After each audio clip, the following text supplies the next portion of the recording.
Welcome to Corralling the Chaos podcast, where we talk publicly about the things you're worried about privately.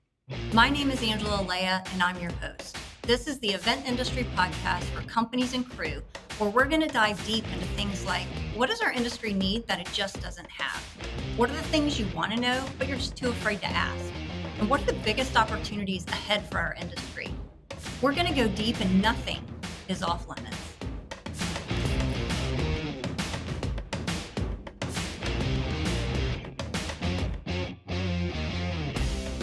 Welcome back to Corralling the Chaos. I am super excited today to have a very special guest, one of the leaders in our industry, and we're just going to kind of dive into all things live events. So please join me in welcoming Kevin Danaj. He is the president and CEO of MVP Collaborative. They are based in Michigan, and they're a leading digital, video, live, virtual, and hybrid event agency. And so Kevin is driven by his infectious energy. He has over 30 years of experience in all aspects of marketing and communications.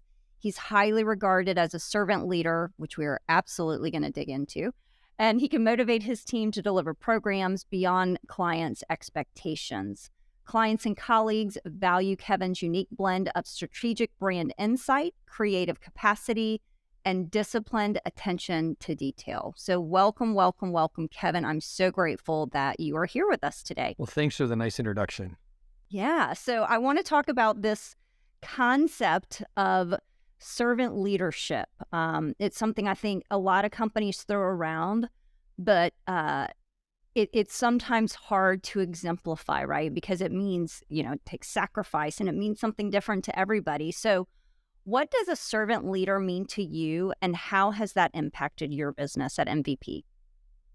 Well, you're right. The word servant leader is used a lot, and I don't know if there's a great example of what that definition could be. But for me, it's about putting others in front of myself, right? It's about the connection, the culture we create.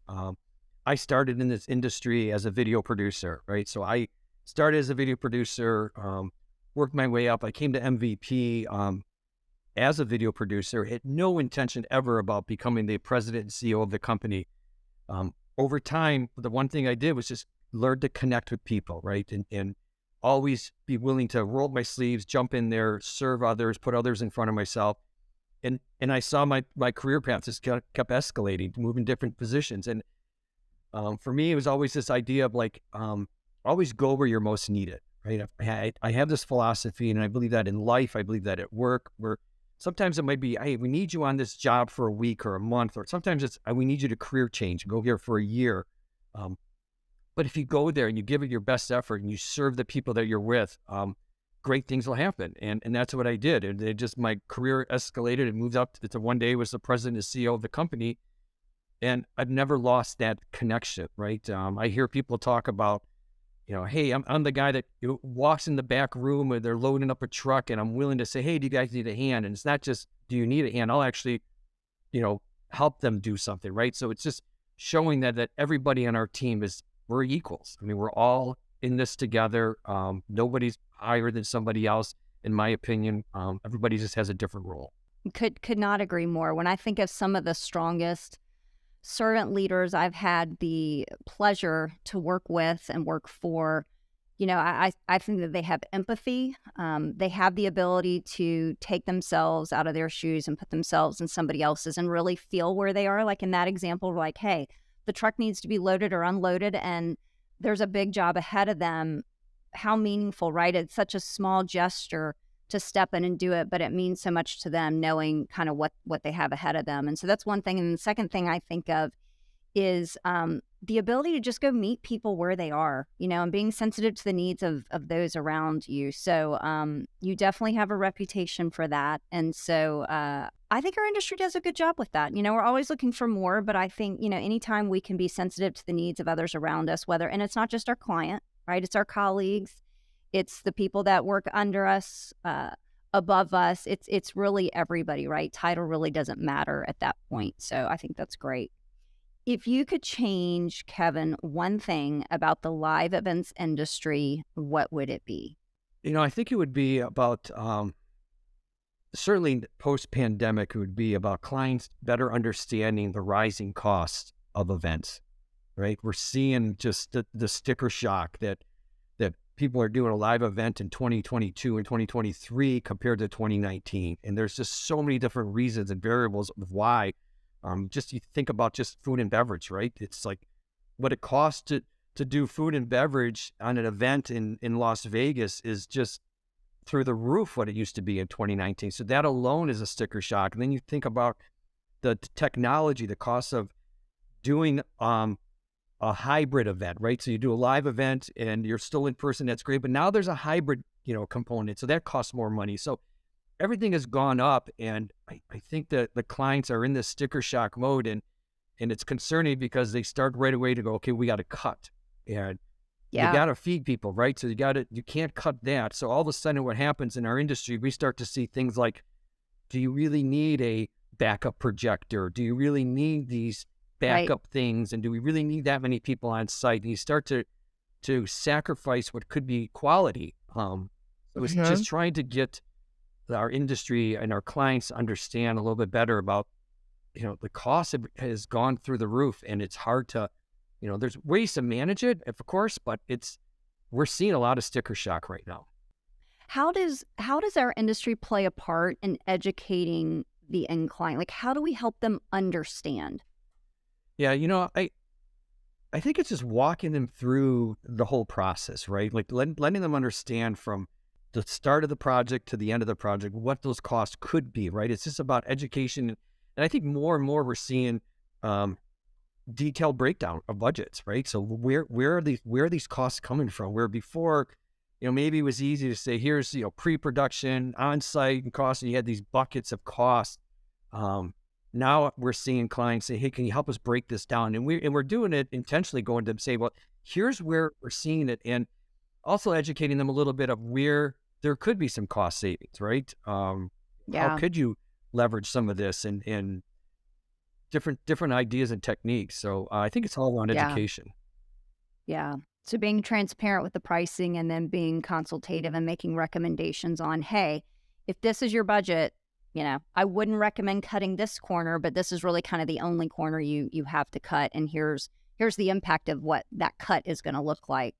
So yeah, I mean, I continue to hear that a lot, and hopefully it's getting better, right? As the end client is becoming more aware, and they don't have the misconception that they used to think, oh, well, hybrid must be less Right. expensive since we'll have fewer attendees. That's Well, not how it always works. You're basically doing two productions, right? And so I remember, when that first happened, there was some education there. So sounds like we're still not quite there yet, especially with the rising cost of everything, even shipping gear Oh, across oh my country gosh, and right. all that it takes with labor and food and beverage and all of those other things. The other thing we're seeing, which is a little bit scary, is that we're seeing some clients want to internalize things, right? So they're looking at and say, well, what if we did this? I have an admin or somebody on staff that could help us do some things. Like it might just be like, we're going to do location scouting. We're going to help. They're going to find the place, or they're going to maybe even design their own PowerPoint graphics, right? And we're seeing that being a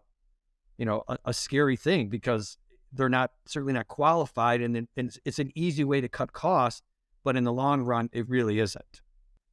So Kevin, what's an event production hill you would die on? So it's a great question. I think it's around collaboration, right? For us, MVP collaborate, it's in our name for a reason. It's about how we collaborate on a project, and it's not just with our clients, it's with our partners, our vendors. The more people we can collaborate with, we've seen the results of it, right? There's no doubt when we're at our very, very best, when that project is done, everyone's high-fiving each other, they're all excited. It's because there was great collaboration from the beginning. It's the best way to make our clients look great. That's part of our mission, right? How do we make our clients look great, and how they can enjoy the journey getting there, right? When you Well, it's collaborate. in your name. So yeah, so that makes complete sense. But how do you get the clients to be intentional about doing that, right? And them opening up and them collaborating with your team, right? Because it's got to be two-way, right? So you guys can show up and have all the creative ideas and ask for input, but they have to be a participant in that. So how do you get your customers to collaborate with you? I think it starts right from the beginning, right? when you think about MVP, we're not a production company. We're not just an ad agency. We're this under one roof kind of organization that we're doing for 40 years. So I think we kind of have figured out the secret sauce, the magic sauce. For us, it's about really diving deep into our clients' business objectives. Like we really want to know, how can we create meaningful business impact to your project? One of the techniques we do with a lot of clients is this thing called phase zero, right? So it's like, before we even start, our goal is to have this phase zero, highly structured meeting where all the key stakeholders get together in one room. It works way better when we're physically in a room together. And we go through, what are the objectives? What does success look like at the end of the day?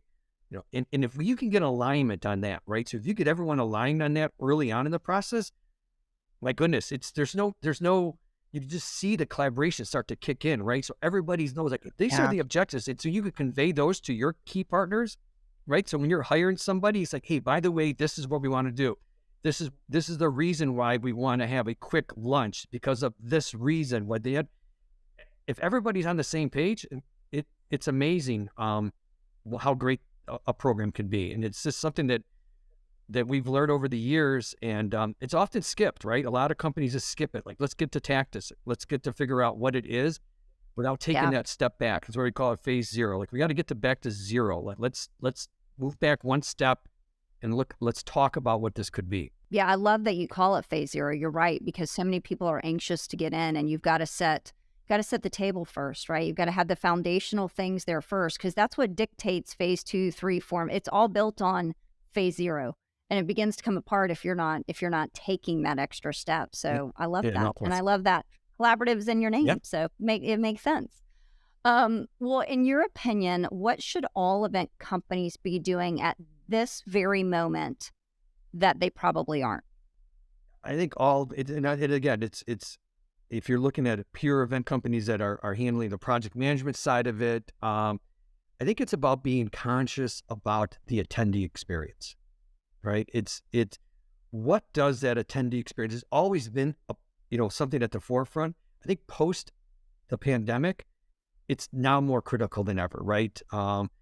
What does it look like before they get on site? What are the touch points? How are they being communicated to? And then long after the event's over, right? What's the follow? What do you do?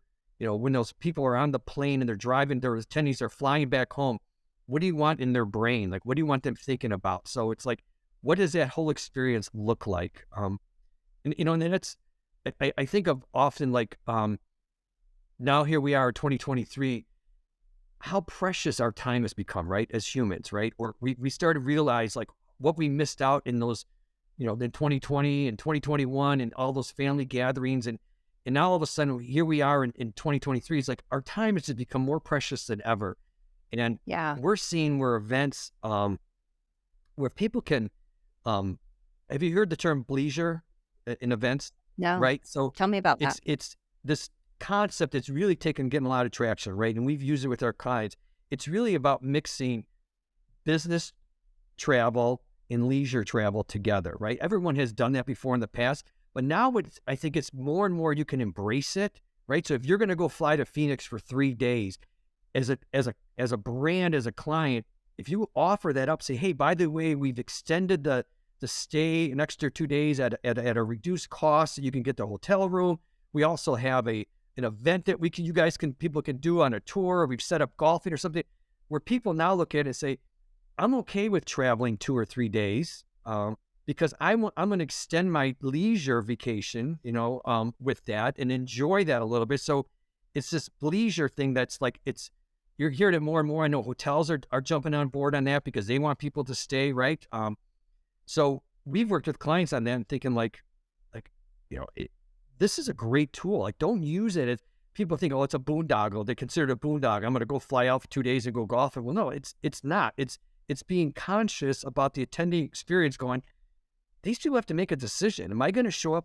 Do I want to attend this event or not? Make it more attractive to them. Yeah. And it's about the efficiency even for the traveler and the attendee, right? Like, man, if I can check the box, I'm going to learn something professionally and attend something. I get to visit a new city and I get to have fun while I'm there and doing something, from a leisure perspective. That's very different than I'm just going to go attend. I'm going to invest, 2 to 3 days of my life to attend a business event. It's very Yeah. different. Feels very different. Yeah, Yeah, I love yeah, that. it's exciting. It's cool. I work Leisure. leisure. Yeah, Everyone remember you'll that. remember it. You'll hear it. Leisure. And see, Kevin's You the one heard who it told me here. that. That's right. That's right. Well, any thoughts on what you think event companies should stop doing right now? They should stop using venue space as an out of not being allowed to to create an event, right? Because it's really hard to get venue space right now, right? Everywhere you go, places are booked up.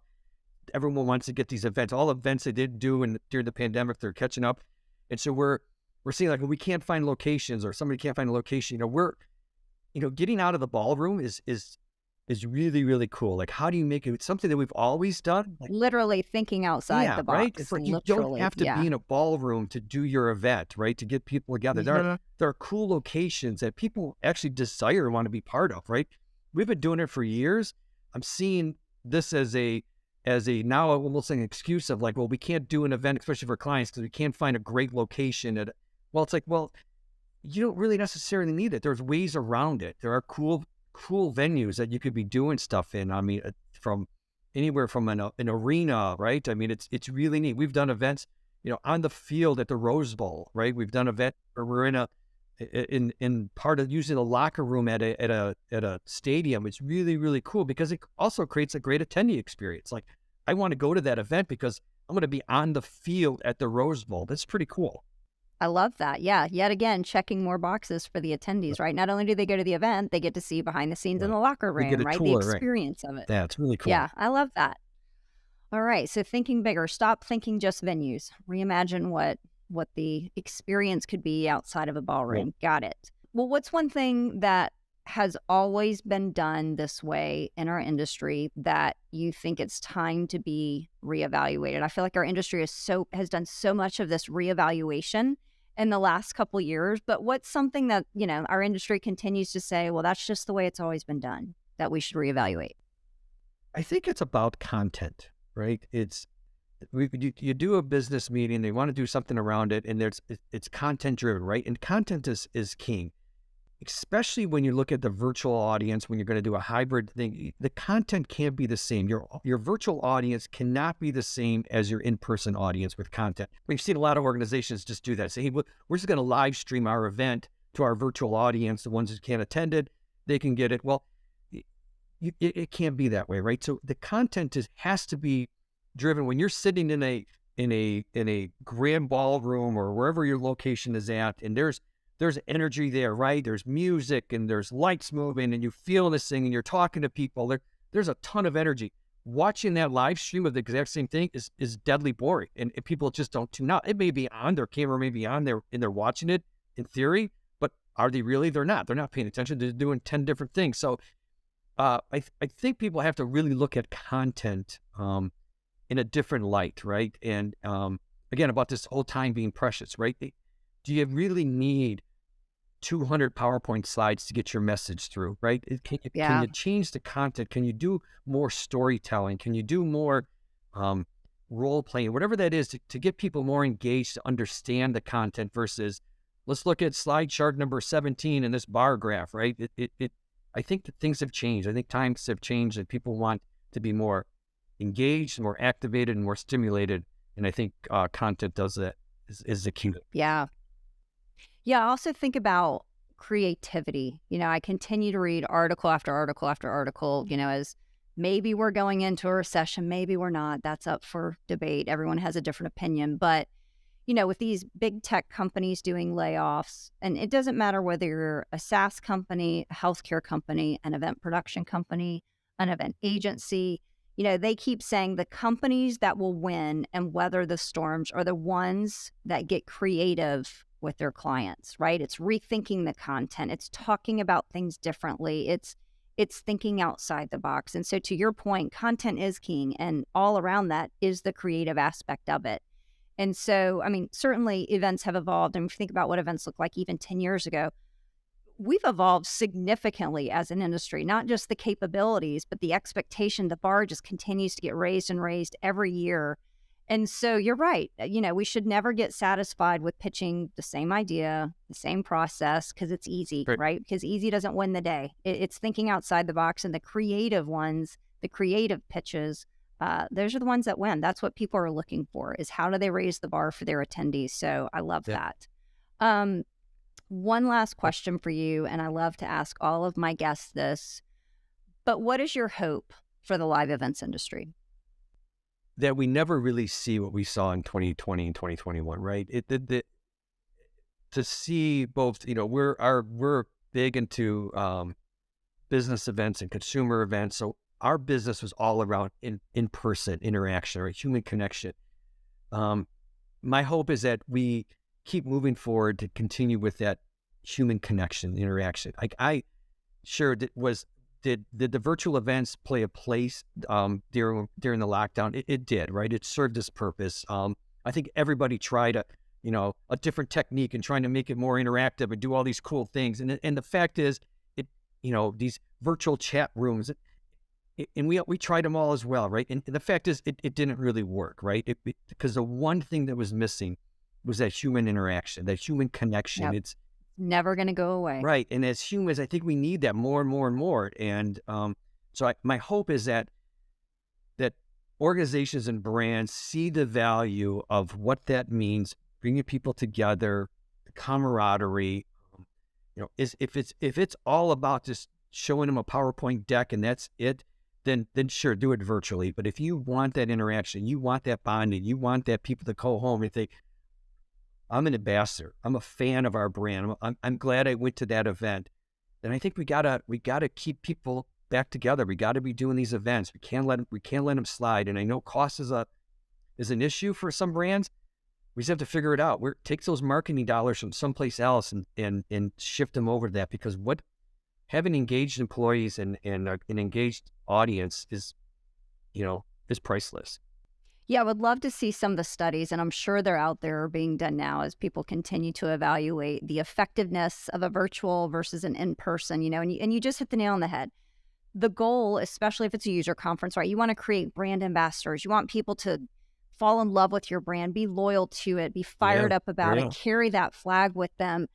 And you just don't do that behind a screen. That doesn't evoke emotion, right? Like sitting in a room, like you talked about, with the lights and the lasers and the music, and sitting next to a colleague and you're fired up about what you just saw or learned, that it's just lost when you do it virtually. So I am sure there is some great data out there. If there isn't, I would love to see some of that, if somebody hasn't produced that, about the return on live versus virtual, because it's got to be a no-brainer and through the roof. And of course, it's going to be more expensive to do live, but you're there for a return, right? You're there for the experience. You're there to create brand loyalty to your products or whatever type of, event you're doing. And so I think it would be interesting to see some of that.